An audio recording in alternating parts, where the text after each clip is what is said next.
Hello. सतसाई बाबा जी। सतसाहिब जी, सतसाहिब। ये जी ये तो टेबल लगाने के लिए प्रार्थना करनी चाहिए, नया टेबल लगाने के लिए। थोड़ा थोड़ा हिंदी में बोलो, हिंदी में। अच्छा, हिंदी में। हाँ ये जी जो खेती बाड़ी करते हैं ना, जी। ये सिंचाई के लिए जो टेबल लगाते हैं ना जमीन के अंदर, हाँ। वो नया टेबल लगाना चाहिए। अच्छा। अच्छा, एक तबीयत डाउन रहा है, सतनाम मिला हुआ है और शुगर की शिकायत है जी, कंट्रोल नहीं हो रही जी जी। ये तो समस्या है। भगत जी देखो, ऐसा बड़े भाई, इन चीजों को हमने थोड़ा सा ना ज्ञान को आधार बना के समझना पड़ेगा। और आपके तो वैसे भी उम्र देखो काफी जो है मतलब प्रौढ़ अवस्था है, तो आपको तो वैसे भी ये चीजें समझ में आनी चाहिए कि भाई एक तो हम काल के लोक में रह रहे, हाड़ मास का हमारा शरीर 36 प्रकार के जोड़ लगा रखे, और ये हारी बीमारी तो भगत जी बचपन से लेके हमारे होती आई है, आगे भी होती रहेंगी। जरूरी थोड़ी कि हम गुरु जी की भक्ति में आ गए तो बिल्कुल परमात्मा कांटा भी नहीं लगने देगा।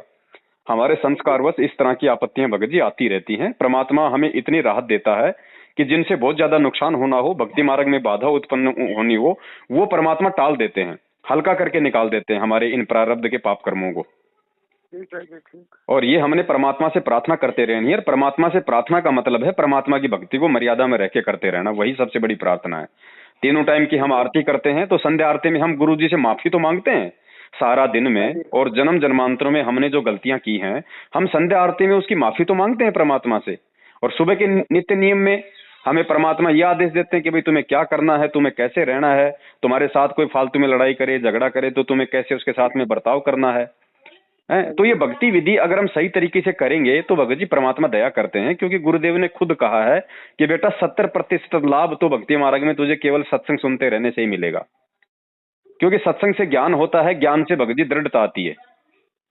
और रही बात बड़े भाई ट्यूबवेल वगैरह लगवाने की, तो इसके लिए आप जी ऐसा करो, क्योंकि देखो अब हमने सतगुरु धारण कर लिया है, तो हम जो भी किसी नए काम का शुभारंभ करें, उसकी शुरुआत करें, तो सबसे पहले हम अपने सतगुरुदेव जी को प्रसन्न करें। और सतगुरुदेव जी को प्रसन्न करने का मतलब है कि हम या तो ज्योति या पाठ, इसका हम परमात्मा को दंडवत प्रणाम करके हम संकल्प कर लें कि हे परमपिता परमेश्वर, आपका दास आप ही की प्रेरणा से, आप ही के आशीर्वाद से खेत में पानी के लिए छोटा सा ट्यूबवेल लगवा रहा है, परमात्मा आप दया करना। और दास की तरफ से आपके चरणों में ज्योति या पाठ का मैं संकल्प करता हूँ, और परमेश्वर जैसा आप जी चाहो परमात्मा अपने बच्चे पे आशीर्वाद बनाए रखना। और जब आप आश्रम में आ जाओगे परमात्मा, तो इस पाठ या ज्योति का जो भी पैसा आप कहोगे दास आपके कर कमलों में सौंप देगा। तो साधु भूखा भाव का, धन का भूखा ना ही। परमात्मा ने सुन ली, क्योंकि परमात्मा अंतर्यामी है। परमात्मा को कोई माइक लगा के या बीच में कोई एजेंट बैठा के थोड़ी ना कोई बताने की जरूरत है। सद भक्ति है भगत जी, विश्वास है तो परमात्मा पीछे खड़ा हुआ है।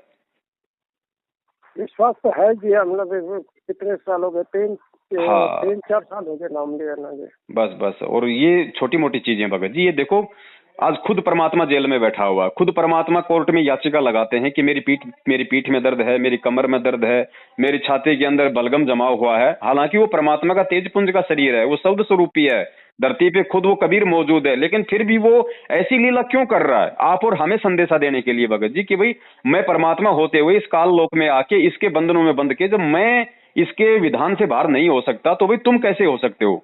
तो जब छोटी मोटी आपत्ति मेरे ऊपर आ रही है तो तुमने तो ज्ञान आधार से सहन करनी पड़ेंगी भाई।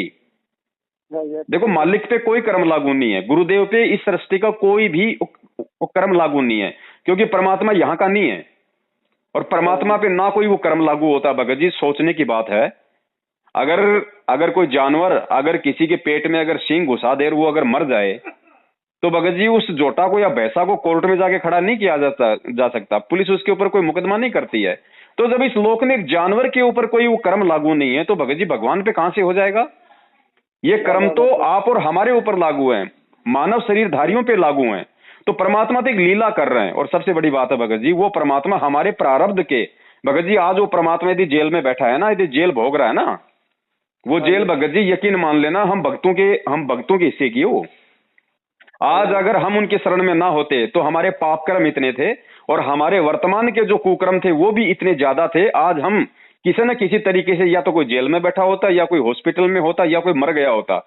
तो ये सारे पाप कर्म वो परमात्मा अपने ऊपर लेके भगत जी हमें भक्ति का समय देने के लिए, वरना भगत जी आज हम जेल में बैठे होते तो परमात्मा हमारे हिस्से के वो पाप कर्म लेके खुद वो जेल में बैठा हुआ और हमें उसने भक्ति के लिए समय दिया है।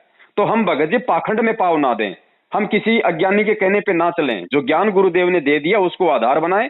उसी आधार से जब तक गुरुदेव जेल से नहीं आ जाते तब तक हम उनके ज्ञान को आधार बना के अपनी अपनी भक्ति क्रिया करें, अपने काम धंधा करें। छोटी मोटी गलतियां सबसे होती हैं, काल का लोक है, ऐसी कोई गलती हो जाए तो गुरुदेव ने बताया कि परमात्मा अंतर्यामी होता है, हृदय से समायाचना करो, अपनी गलती का पश्चाताप करो। मालिक अंतर्यामी वो अंदर के भाव देखता है कि वास्तव में इसको अपनी गलती का पछतावा है या नहीं है।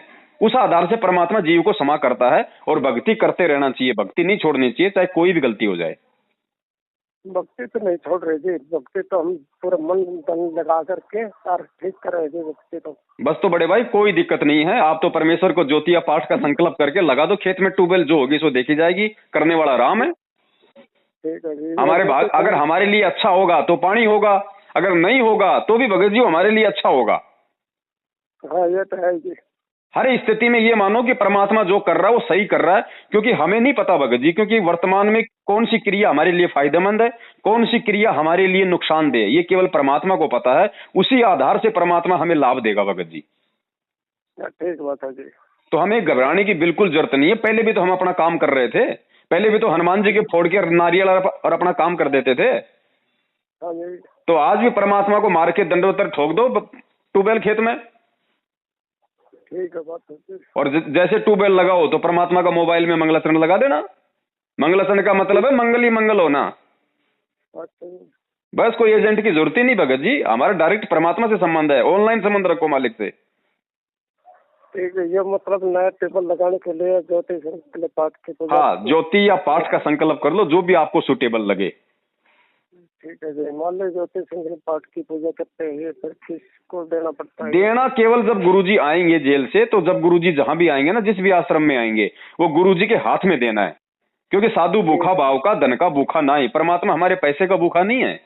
जब हम खुद उस परमात्मा से मांगते हैं सारा दिन, क्योंकि भगत जी कहते हैं दाता एक राम भिखारी सारी दुनिया, जो तीनों लोकों में प्रवेश करके सबका भरण पोषण कर रहा है, उसको हम क्या दे देंगे और क्या वो ले लेगा हमारे से? वो केवल भगत जी भाव लेता है, भाव, श्रद्धा, विश्वास। ठीक है ठीक। ठीक है बड़े भाई, इस हिसाब से करो परमात्मा का नाम लेके। ठीक है जी। एक भगत मुक्ति है जी, वो ज्योति संकल्प पाठ की पूजा भी कई बार कर ली, उसको है सांस का वर्ग है। भगत जी देखो, वर्तमान में ज्योति पाठ का पैसा यदि हम नामदान केंद्रों पे दे रहे हैं तो कोई लाभ नहीं होगा भगत जी, क्योंकि ये लोग कुपात्र हैं, पैसे का दुरुपयोग करते हैं। और भक्ति मार्ग का विधान है कि जो दान के पैसे का दुरुपयोग करेगा तो भगत को भी नुकसान होगा और वो पैसे लेने वाले को भी नुकसान होगा। हाँ जी, वो भी भगत मुक्ति अभी बिल्कुल खाट पर बैठी है, उसका सांस का वर्ग ठीक नहीं होता। अब भगत जी ऐसा ही है, बात वही है। देखो भक्ति मार्ग हमने मोक्ष के लिए अपनाना भगत जी। ये सांस की बीमारी, ये दिल की बीमारी, ये भगत जी परमात्मा पे छोड़ो। जब हमें इतना विश्वास हो जाएगा कि हमें परमात्मा मिल गया, भगवान मिल गया, भगत जी सांस वास तो उसके बाएं हाथ का काम है, हमें विश्वास नहीं होता तब तक ये समस्याएं। ठीक। उसको बोलो भाई मालिक धरती पे है, थोड़ा सा धैर्य रखो। क्योंकि भगत जी देखो क्या होता है, लाभ उस आत्मा को होता है, परमात्मा फायदा उस आत्मा को बहुत जल्दी देते हैं जो आत्मा ज्ञान को समझ के और अपने मोक्ष के लिए इस भक्ति मार्ग में आती है।